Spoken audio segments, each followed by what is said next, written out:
আসসালামু আলাইকুম গাইস, আশা করি সবাই ভালো আছেন। তো অনেকদিন পর আবার ভিডিও দেওয়া হচ্ছে।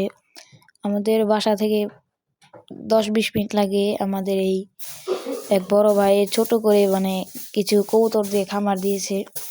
তো সেখানে যে দেখি এগুলো তা বিকালবেলা সে খাওয়াচ্ছে, ঘরে দিবে। তো যেহেতু বিকাল হয়ে গেছে তো খাওয়াই ঘরে দিবে।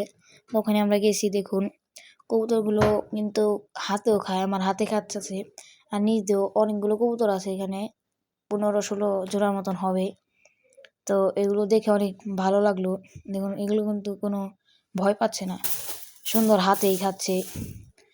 তো যার কবুতর তাকে বললাম এগুলো বয়স কীরকম হবে, সে বলল একটা 1-1.5 বছরের উপরেও বয়স আছে, যেগুলো আর কি বড়। আর বাচ্চাও আছে এইদিকে, এই যেগুলো বাচ্চা, এই যেগুলো। আর ওই পাশে যেগুলো দেখতে পাচ্ছেন সেগুলো হচ্ছে বড়গুলো, এই যে এইগুলো হলো ওদের মা। তো এখানে সাদা, কালো, লাল সব ধরনের কবুতরই আছে। আমাদের দেখেও ভালো লাগলো যে তিনি খোপে এগুলো পালন করে। তো একটা কবুতর ধরে দেখালো যার কবুতর। তো কবুতরও মাশাআল্লাহ অনেক সুন্দর। আসসালামু আলাইকুম রহমতুল্লাহি ওয়া বারাকাতুহু।